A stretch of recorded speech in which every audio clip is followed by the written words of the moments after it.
Hoy voy a estar hablando de Getsemaní. Los que estuvimos ahí en el viaje a Israel recordarán este tiempo. Esa es una foto que tomamos ahí, porque Getsemaní revela lo que está, diga conmigo, en el interior, dentro de mí. Eso es Getsemaní, estaremos hablando un poquito de eso.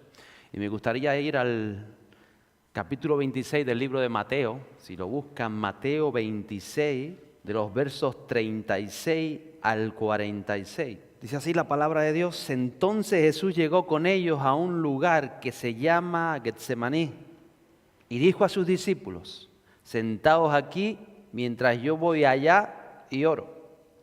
Y tomando consigo a Pedro y a los dos hijos de Zebedeo, comenzó a entristecerse y a angustiarse.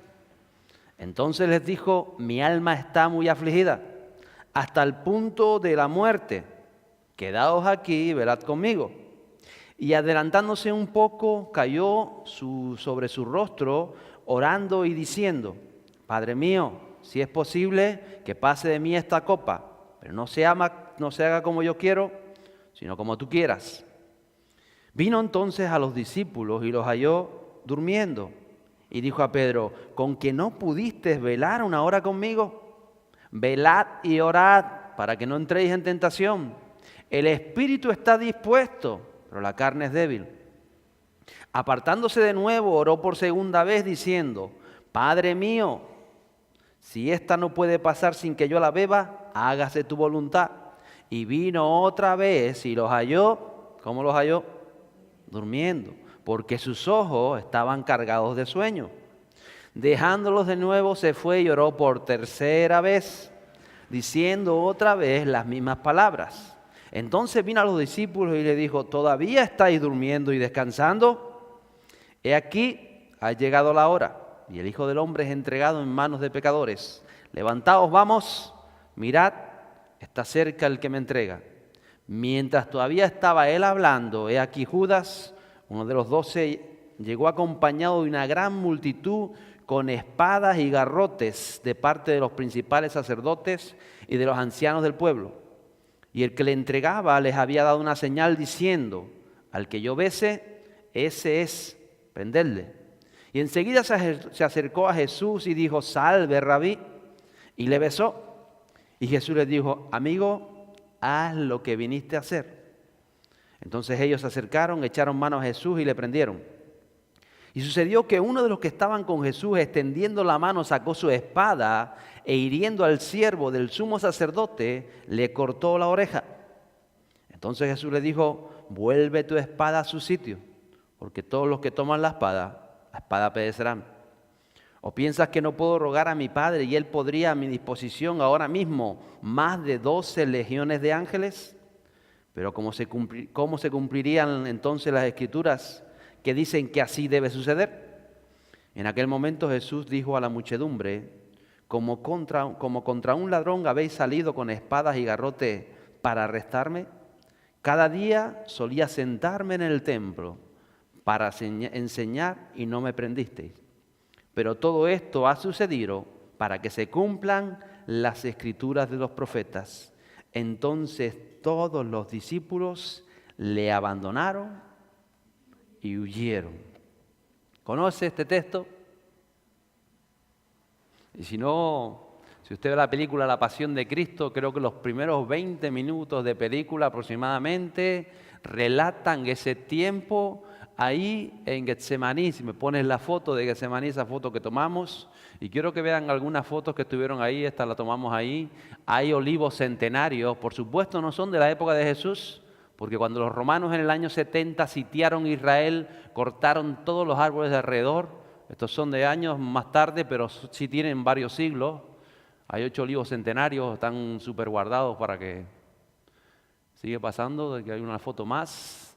Vamos a ver, allí donde hicieron aquella iglesia que se llama la Iglesia de las Naciones, es donde está el huerto del Getsemaní. Esto es cuando ya dimos la huerta con la guagua que estábamos empezando a subir hacia el monte del templo. Entonces ahí está Getsemaní a la izquierda, y esta es la vista desde el huerto de los olivos, desde Getsemaní hacia donde estaba el templo. Ahí se ve algo de la cúpula de la roca llamada, ahí en esa posición estaba el templo de Herodes, templo de Nehemías era mucho más alto que la mezquita que está ahí, muchísimo más alto. Entonces, donde estaba Jesús esa noche, se veían pues todo el templo en ese momento, justo enfrente. ¿Quiero hacer alguna foto más? Sí. Y Getsemaní significa prensa de aceite. Esto es una prensa de aceite. Ahí se ponían las aceitunas o las olivas y se machacaba con una piedra para sacar el mejor aceite. El aceite que hoy llamamos aquí aceite de oliva virgen extra. Ese era el aceite que se majaba con una piedra, se majaban las aceitunas. Y no sé si hay alguna foto más de esto. Pues esas son algunas de las fotos que tomamos allí. Porque Getsemaní tiene una carga grande simbólica. No se podría entender el Evangelio sin entender Getsemaní, porque en Getsemaní está, de alguna manera, el plan completo de la salvación. Primeramente, donde está ubicado el templo, el huerto de Getsemaní, era justo enfrente del templo, en el lado este. En la puerta este era donde iba a entrar el Mesías. Y además está cerrada desde esa época, porque dice que por ahí entrará el Mesías. Estaba también el huerto del Getsemaní en las laderas del Monte de los Olivos. Y entre la falda del templo y la falda del Monte de los Olivos, aquí donde está el huerto del Getsemaní o la zona del Getsemaní, estaba en medio el torrente, un riachuelo, un torrente que es el torrente de Cedrón, que tanto habla el Antiguo Testamento. O sea, la ubicación ya tiene toda una connotación espiritual detrás. El huerto del Getsemaní era un huerto frecuentado por Jesús. Él cada vez que iba a Jerusalén, a cada rato pasaba y se quedaba en ese huerto, en la ladera del monte. Se cree posiblemente que el huerto perteneció a alguno de los familiares de los apóstoles, posiblemente de Juan. Que Juan se acuerda cuando fue entregado a Jesús, que él pasa al patio del sumo sacerdote porque era primo, tenía familia allí, por eso lo dejaban pasar. O sea, ese huerto, el huerto de Getsemaní, que donde estaban los olivos, era un lugar donde frecuentaba Jesús para ir a orar. Era su lugar de oración. Qué bueno es tener un lugar de oración. Cuando usted tiene un lugar de oración definido, pues tiene un cariño especial en ese lugar. Cuando tienen esos lugares, saben que significa algo, saben que es un punto de encuentro con el Padre, con Dios, donde el Espíritu Santo le ha hablado, le habla. Entonces es importante el Getsemaní. O sea, le digo, no solamente por esa noche, sino por lo que significa en la vida de Jesús. Y otra de las cosas importantes que destacar, que es que lo que se menciona la noche esa del Getsemaní aparece en los 4 evangelios. Hay cosas que aparecen en un evangelio, en 2, en 3. En este caso aparecen los 4 evangelios. De ahí la importancia trascendental de todo lo que aconteció allí a lo largo del ministerio de Jesús y especialmente esa noche. Como digo, Getsemaní significa, traducido, prensa de aceite. Era un lugar donde habían olivos, era un lugar donde posiblemente había una ubicación de una prensa quizá tapada, donde esto que vimos, donde las ruedas de molino de piedra y donde se hacía precisamente el aceite para el templo que estaba junto enfrente. La palabra de Dios, libro de Levítico, libro de Deuteronomio, habla de las especificaciones, cómo tenía que ser el aceite para encender las lámparas del templo. Recuerda el candelabro gigante típico de los judíos que vemos ahí, el candelabro que estaba en el templo de Salomón, se hacía con un aceite especial, por eso lo cultivaban cerca del templo, quedaba cerca, no había que trasplantarlo, un aceite que se machacaba y había toda una forma de procesar ese aceite para hacer una especie de aceite santo consagrado a Dios. Qué importante. Y hay que destacar también que hablando de olivos, los olivos dan fruto. Hay olivos casi milenarios que siguen dando aceitunas. O sea que es un árbol que da fruto siempre. Pueden pasar 100, 200, 300 años y va a seguir dando fruto. Todo esto es muy importante en lo que simboliza y significa Getsemaní. Y como lo digo, hablando de olivos, nosotros lo entendemos por aceituna.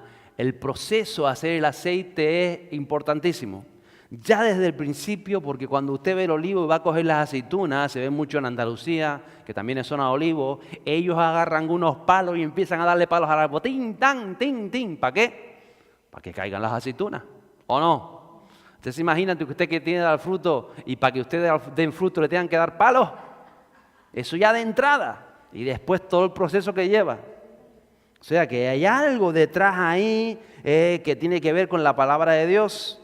Otra de las cosas del olivo es que es uno de los 7 productos con los que Dios bendice la tierra de Israel. Cuando Dios hace su bendición en Deuteronomio capítulo 8, verso 8, dice lo siguiente, le promete la tierra. Dice, una tierra de trigo, de cebada, de viñas, de higueras y granados.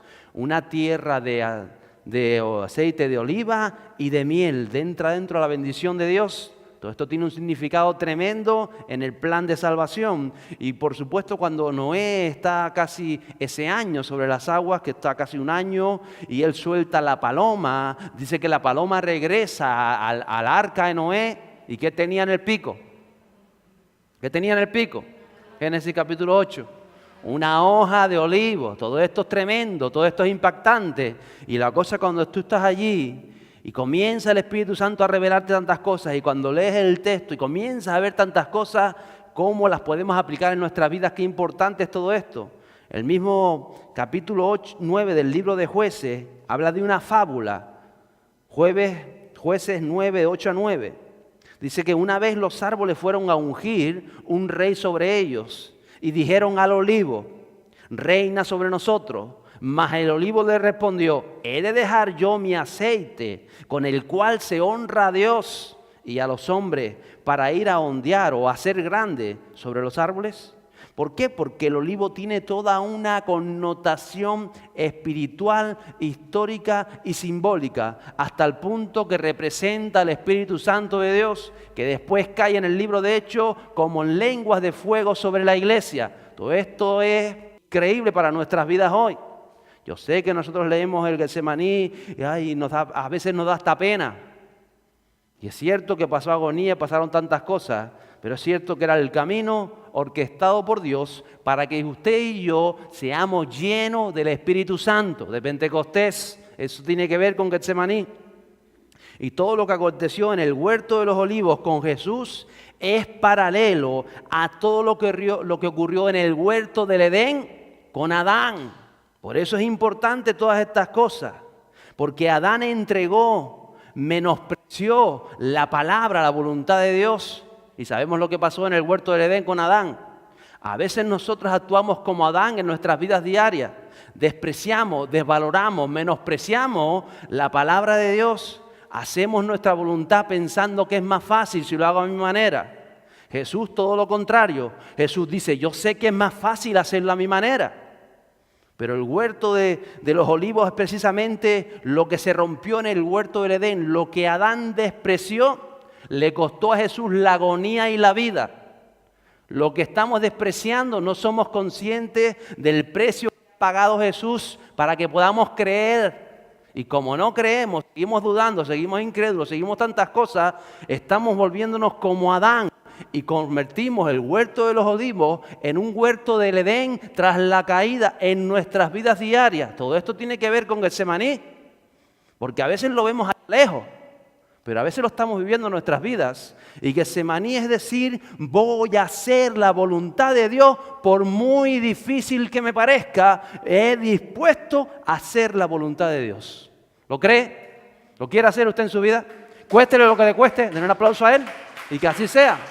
Así tiene que ser. Si quiere ver lo que Dios quiere hacer. Jesús se determinó a hacerla. En otras palabras, cuando tú y yo nos determinamos a hacer la voluntad de Dios, no vamos a poder hacerla si no recibimos fuerza de Dios. Por eso en Getsemaní, en este tiempo, en esta zona ahí, en la oscuridad de la noche, ya le digo como le digo siempre, no habían farolas, no habían luces, no había nada. Por eso Judas Iscariote le dice al que yo bese, porque por la noche no diferenciaban las caras y no querían coger al que no fuera. Por eso dice, yo les voy a dar el beso, cuando me acerque del beso, agárrenlo rápido, porque como se escabulla, a ver si van a agarrar a otro que no es. Todo eso tiene que ver con eso. Y en otras palabras, a veces no valoramos todo lo que eso significa. Entonces, cuando tú determinas hacer la voluntad de Dios, prácticamente va a ser imposible hacerla. Por eso necesitamos la fuerza de Dios. Por eso Jesús, cuando entra al huerto de los olivos, ya Él sabía a lo que entraba y lo que iba a pasar. Y a pesar de eso, Él determina, voy a hacer la voluntad de Dios. Tú tienes que determinar hacer la voluntad de Dios en tu matrimonio, en tu familia, en tu hogar, en la iglesia, en el trabajo. Ahí donde te mueves, determinar hacer la voluntad de Dios. que no es fácil, pero cuando tú te determinas a hacerla, cueste lo que cueste, Dios te va a ayudar. Por eso dice que incluso aquella noche un ángel bajó para fortalecer a Jesús. Tienen que bajar cosas del cielo para ayudarnos a hacer la voluntad del Padre. Lo único que tenemos que hacer nosotros es determinarnos de verdad a hacer la voluntad de Dios. Decidirlo, desafiarnos a hacerla. Y eso tiene que ver con Getsemaní. Getsemaní también es el lugar o el tiempo en tu vida donde tú quizás no estás solo, pero te sientes solo. Jesús estaba rodeado de los discípulos, acaban de tomar la cena de la Pascua, acaban de tomar el cordero, habían brindado, habían tomado el pan, el vino, allí estaban como tantas noches. En Getsemaní, muchas noches ellos iban al huerto de los olivos. Y él, a pesar de que estaba rodeado, él sabía que estaba solo porque lo que él estaba viviendo, lo que él estaba viendo, él era consciente de que por más que le había estado diciendo a los discípulos, mira que vamos a Jerusalén, mira que me van a entregar, mira que me van a colgar, mira que va a pasar esto, ellos no entendían nada. A veces habrá momentos en tu vida donde tú vas a estar diciéndole a la gente, pero mira, y la gente no te va a entender. No intentes que te entienda, no te pongas a dar patadas, ay, es que no me entienden, es que no te van a entender. ¿Qué manía queremos con que nos entiendan? Pero eso no hizo que Jesús se fuera de los olivos, ¿no? Hasta que no entremos en conciencia de que hacer la voluntad de Dios es difícil, es costoso, pero vale la pena. Hasta que no entremos en confianza de eso, vamos a seguir, es que piensan, es que no piensan, es que dicen, es que no dicen, es que hacen, es que no hacen. Haga usted lo que le dé la gana, pero yo voy a hacer la voluntad de Dios. Dígalo conmigo, que el otro haga lo que le dé la gana, yo voy a hacer la voluntad de Dios. Eso es Getsemaní. Fácil, ¿no? Pero vale la pena, vale la pena. Es creer. Es que cuando Jesús se queda solo, Él determinó creer y tomar las decisiones que venían del Padre. Porque Getsemaní, como hablamos la semana pasada, del monte del templo, que estaba justo enfrente, es sacrificio, es entrega, es rendición. Es cuando Jesús sabe que el Cordero iba a ser sacrificado. Él era consciente. Mire, Jesús bajó, Él hizo sanidades, echó fuera demonios, hacía cosas maravillosas, hablaba la palabra de Dios y todo eso formaba parte del plan. Pero la verdadera razón por la que vino Jesús fue a ser sacrificado. Vino como cordero inmolado. Eso fue lo primero que dice Juan de Bautista cuando lo ve. He aquí el cordero que quita el pecado del mundo. Lo había dicho 3 años y medio antes de Getsemaní. Y ya en esa noche dice Jesús, ahora sí, ahora se va a cumplir la voluntad del Padre. Ahora voy a ser entregado. Por eso dice, nadie me quita la vida, yo la entrego. ¿Por qué? Porque tenía poder para mandar, dijo, 20 legiones de ángeles y acabar con todo. Porque tenía el poder y la bendición para creer y para salvarse y para decir, no es justo porque yo no he hecho nada, que estos desgraciados me maten hoy, no es justo. Él podía haber reclamado la justicia humana y haberse librado, porque no era justo que Jesús muriera. Pero uno tiene que decidir momentos en su vida donde si quieres agarrarte a la justicia humana o agarrarte a la justicia de Dios. Porque Dios quería pagar el precio por medio de Jesús, por cada uno de nosotros. Y como nosotros no entendemos muchas veces estas cosas, seguimos dándonos cabezazos contra la pared. Es más fácil hacer la voluntad del Padre desde un concepto espiritual, que era lo que estaba haciendo Jesús. Él era consciente cuando entró en Getsemaní. ¿Podía defenderse? Claro. Yo sé que, mira, en este mundo se ha torturado a mucha gente. La gente ha pasado con calamidades. Pero cuando está siendo torturado Jesús, es que Él podía librarse. Es que la cosa que podía decir, 4 rayos y los electrocuta. El primero que me toca se queda electrocutado. Cuando le daban con la caña en la cabeza, con la corona de espinas, Él podía haber dicho, voy a dar una descarga que se va a acordar de su padre. Pero no lo hizo.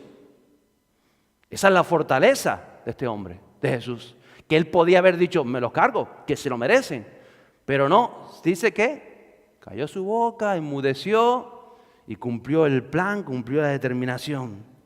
El único cordero que fue entregado voluntariamente. Entonces, Getsemaní en realidad saca lo más profundo de cada uno.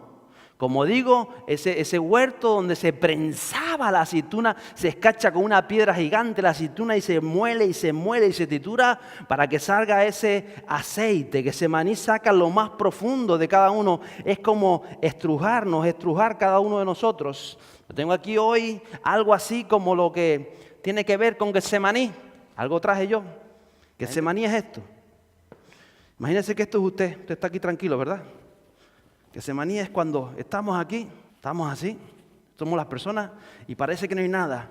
Pero entonces empiezan a estrujarnos.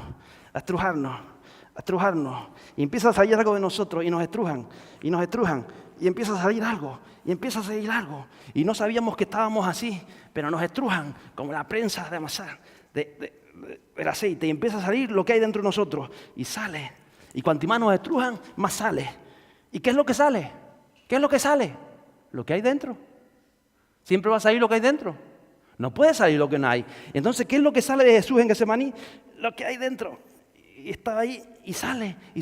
Así somos nosotros. Va saliendo lo que hay dentro. Tú vas conduciendo con el coche y te tocan la pita y dices, te saltaste el tú. ¿Qué sale dentro? ¿Qué sale? Vas a la ventana. Lo que hay dentro. Y tú dices, ay, yo no soy así. No, yo lo sé. Pero ¿sabes lo que hay dentro? ¿Lo crees o no lo crees? Tú tienes problemas con tu esposa y llega a un punto que... ¿Qué sale? Lo que hay dentro. No puede salir otra cosa. ¿Y para qué sale? Para que tú veas cómo estás. Para que tú cierres la ventana del coche y digas, chacho, ¿es verdad? ¿Quién es? Oye, Señor. Y comience a trabajar en tu interior o permita que el Espíritu Santo lo haga. Siempre va a salir lo que está dentro. Lucas 22:44, hablando de esta noche, dice que Jesús, y estando en agonía, oraba con mucho fervor. Y su sudor se volvía como gruesas gotas de agua que caían sobre la tierra.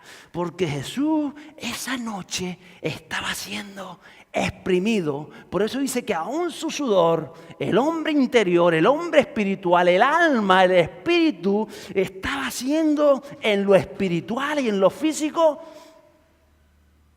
Porque recuerde, primero es lo espiritual y luego es lo físico. Primero Jesús tiene esa prueba en el que Getsemaní es estrujado en el interior y luego y llevado y golpeado y torturado y puesto y escachado. Primero siempre es lo espiritual y luego sus problemas físicos primero son espirituales, tienen origen espiritual y después se materializa. Trabaja en lo espiritual para ver cómo en lo físico luego va a haber el fruto. Eso es la palabra de Dios. Eso estaba pasando precisamente en Jesús. Jesús se ve solo. Sus discípulos también sacan esa noche lo que hay en su interior. ¿Qué había en lo interior de los discípulos?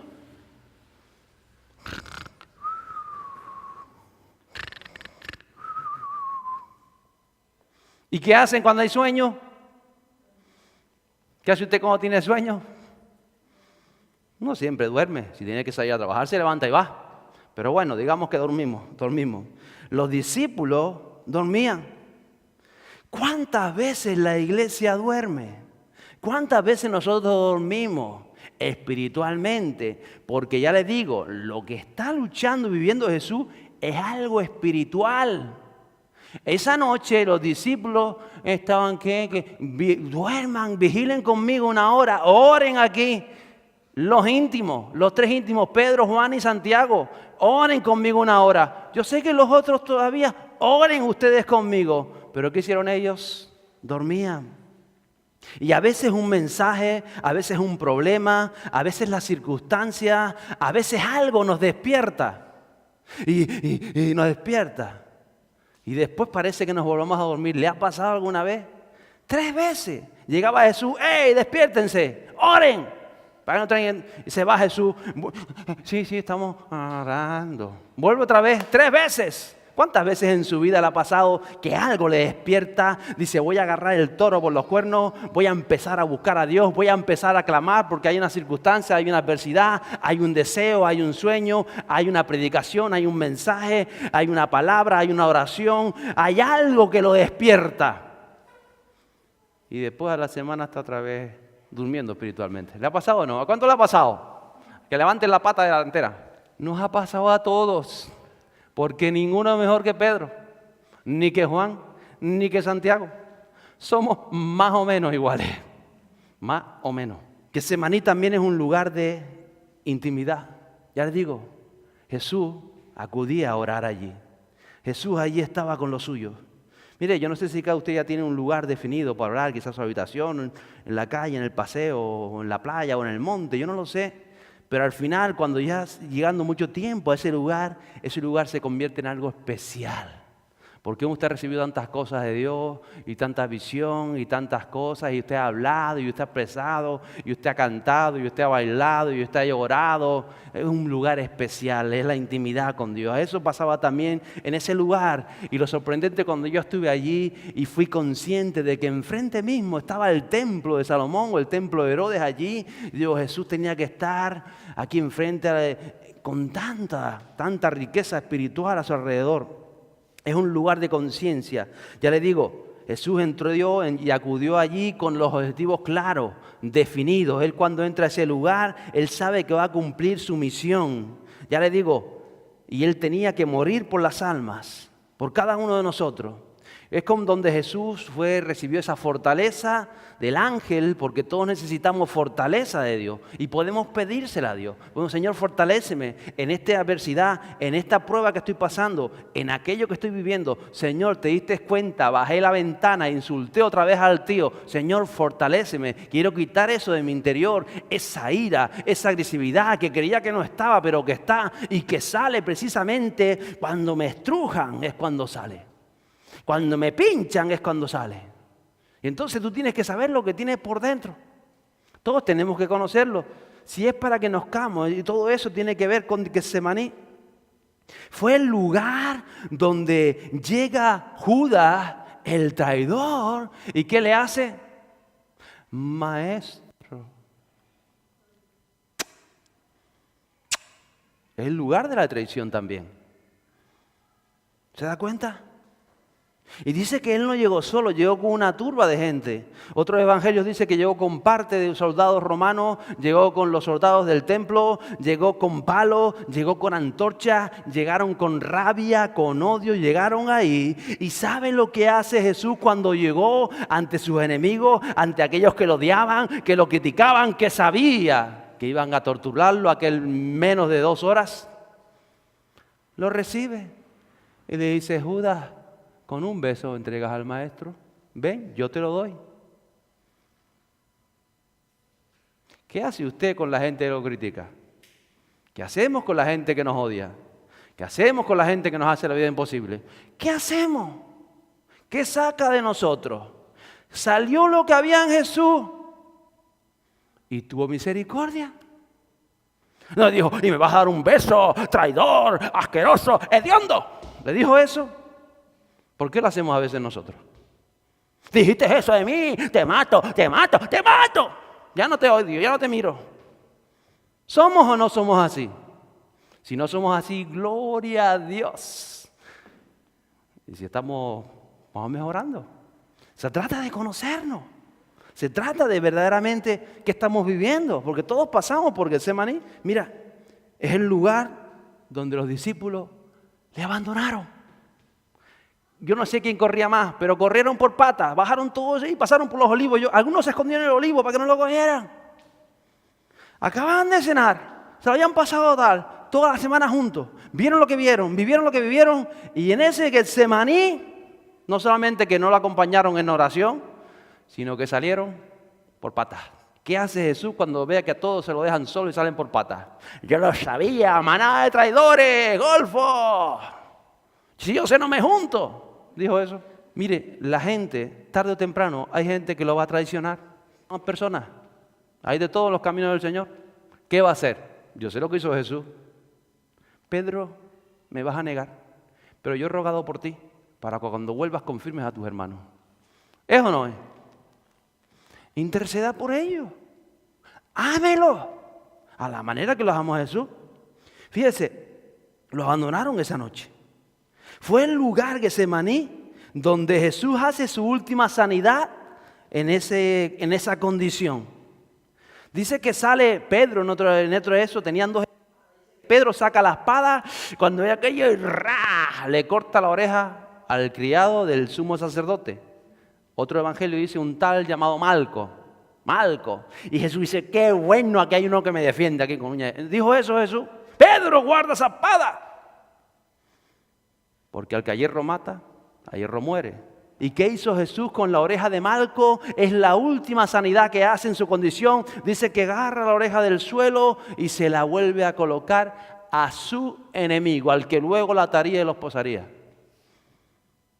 ¿Se da cuenta? Que podía haber disimulado, Dios lo castigó. Se quedó sin oreja para que vea. Hizo eso.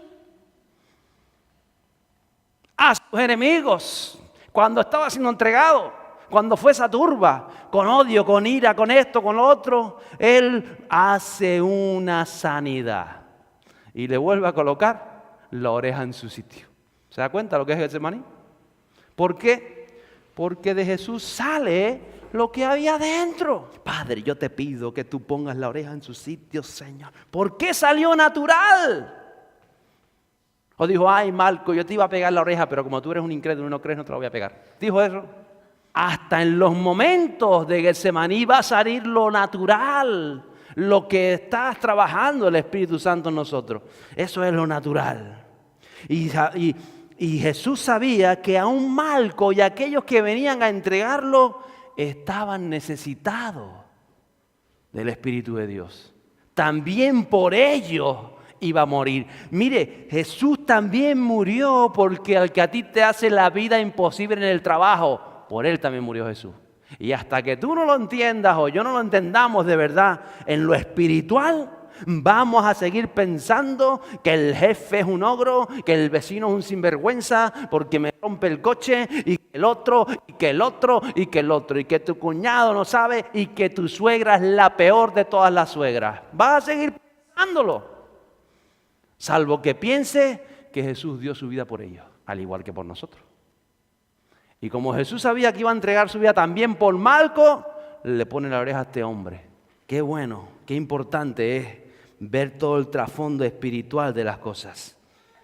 En Getsemaní se ve claramente el mundo espiritual. ¿Cómo funciona el mundo espiritual, pastor? Ahí en Getsemaní está. Están las tres voluntades, está la voluntad de las tinieblas, está Judas, al que antes le había dicho que cuando entrega a Jesús dice que Satanás entró en él, hay una dominación, hay una fortaleza satánica en Judas y por eso le entrega, porque Dios le da, Jesús le dice, haz lo que tengas que hacer. Te doy permiso para entregarme, incluso en otras palabras, está la voluntad de las tinieblas, Judas, toda la turba, que representan los poderes políticos, el poder religioso, el poder social, el poder militar. Allá habían soldados romanos, estaba la guardia del templo, iban en nombre del sumo sacerdote, iban en nombre de gente con dinero, están toda la economía, están todos los poderes cuando son controlados por el enemigo de Dios, bajo las órdenes, del enemigo de Dios, sí, o Satanás. Los poderes que son controlados por el enemigo están ahí en que se llama representado, pero que usan a las personas. Eso es parte de cómo funciona o cómo se mueve el mundo espiritual. Por eso yo digo, iglesia, cada vez que hay un área en tu corazón que está bajo la influencia del enemigo, te va a ir mal en esa área. Y Judas se dejó influenciar. Y esa área lo llevó a donde lo llevó, porque había un área en Judas que nunca la entregó a Jesús. Y esa área hizo que todo lo demás se corrompiera y entregara al Maestro. Es sencillo. ¿Qué área está siendo afectada en tu vida o influenciada por las tinieblas? Ese área, si no la trabajas, si no la entregas, si no la escachas y te rindes, al final te va a hacer fracasar. Y esto tiene que hacer pensar qué es lo que quiere el Espíritu Santo en nosotros y qué está trabajando para dejarnos trabajar. Luego está la voluntad de la carne, representada por los discípulos que dicen que estaban dominados por el cansancio. Ignoraba de qué se iba aquello. Ellos ignoraban, ellos llevaban 3 años, más de 3 años con el maestro, habían vivido muchas experiencias, ellos pensaban que aquello era un día más, una noche más. Jesús les decía, voy a ser entregado. Jesús les dijo, vamos a adelantar la cena del Cordero. Era el día siguiente, ellos la hicieron un día antes conforme a la tradición judía. ¿Y por qué la hacemos un día antes, Señor? Porque mañana se va a entregar el verdadero Cordero, que soy yo. Y le decía, y por más que le decía, semanas diciéndole lo que iba a acontecer, y ellos no se daban por entendido. ¿Qué es lo que lleva tiempo diciéndonos el Señor? Avivamiento, despertar, Espíritu Santo, búsquenme, tiempo, oración, intimidad, la palabra, crean, no duden, no se pongan agárrense a la palabra, intimidad con lo que decía Jesús, todo. Pero ellos, la voluntad humana decía, es que estamos cansados. Y como estamos cansados, me voy a acostar. ¿O no? Eso estaba sucediendo. Y después estaba la voluntad de Dios, que prevalece, por supuesto, en Jesús. Que verdaderamente era el aceite que estaba siendo exprimido. Porque Cristo, viene de la palabra hebrea Mesías, que significa ungido. El ungido tenía que pasar por Getsemaní, el aceite de la lámpara. Simbólicamente, históricamente, espiritualmente, no podía entrar a Jerusalén a ser entregado si no era ungido en todo su contexto, alma, cuerpo y espíritu. Y eso está aconteciendo ahí en Getsemaní. El aceite en la antigüedad era con que se ungían los reyes. A los reyes no es como ahora que se ponía una corona, decía, te coronamos rey, le ponían la corona. No. En la palabra de Dios dice que la forma de ungir a un rey era derramaban aceite sobre su cabeza. Y decían, este es el rey, no corona, aceite. Y cuando venía el profeta, ¿cómo ungían a un profeta? Aceite. Y al sacerdote del templo, cuando le tocaba el oficio sacerdotal o el sumo sacerdote, ¿qué le hacían? Aceite. Qué bueno es el aceite, ¿verdad? ¿Y qué hace Pentecostés cuando están ellos en el aposento alto? ¿Qué viene sobre sus cabezas? Lenguas como de fuego. Que era el Espíritu Santo. Porque ya el aceite había sido derramado en ese maní. Y a veces no entendemos que las cosas son tan serias. Y que encima Jesús añade esto. Y ahora te voy a hablar del Espíritu con este versículo. Jesús añade esto. En el Nuevo Testamento se añade lo que dice Santiago 5, 14 y 15. Dice lo siguiente: ¿está alguno entre vosotros enfermo? Que llame a los ancianos de la iglesia y que ellos oren por él, ungiéndolo ¿con qué? En el nombre del Señor. Y la oración de fe restaurará al enfermo, y el Señor lo levantará. Y si ha cometido pecados, le serán perdonados. ¿Qué tiene que ver la enfermedad con el aceite, con la fe, con los pecados? Pues usted mismo. Pero eso es Getsemaní. Se ungía a los reyes, se ungía a los profetas, se ungía a los sacerdotes y ahora se unge a los enfermos. Eso dice la palabra. Porque no hay Pentecostés en nuestras vidas si no pasamos por Getsemaní. No hay Pentecostés si no somos estrujados. Si no nos estrujan, no hay Pentecostés. Y usted y yo queremos Pentecostés, ¿verdad? ¿Queremos la llenura del Espíritu Santo o no? Ah, si la quiere, yo no sé. Pero si la quiere, va a ser estrujado. A ver qué va a salir. Y si sale algo que no es bueno, gloria a Dios. Porque quiere decir que Dios está trabajando. Y que yo digo, eso no está bien. No está bien que baje a la ventana del coche e insulte a aquel. No está nada bien. Pero eso fue lo que salió. Entonces tendré que decirle, Señor, fortaléceme, porque en esta área no estoy bien. Porque y te quedas vacío como se quedó Jesús, y vas y aceptas la voluntad del Padre tal y como es. Señor, esta es tu voluntad. Si puedes que pase de mí, es que la agonía era tremenda. Pero no se haga lo que yo quiera, sino lo que tú 3 veces hizo esa oración. Otra vez el número 3 tan importante en la palabra de Dios. 3 lo acompañaron a orar, aunque ninguno oró. Y 3 es Dios, Padre, Hijo y Espíritu Santo. No hay Pentecostés si no pasamos por Getsemaní. Y a veces no nos gustan que nos estrujen, ¿verdad? ¿A quién le gusta que lo estrujen? ¿Usted cree que le gustó a Jesús? ¿Usted cree que le gustó a Abraham? ¿Usted cree que le gustó a José? ¿O a David? Y a nosotros cuando nos estrujan un fisco, ¡ay, Señor, que me duele! ¡Nada! ¡Quita!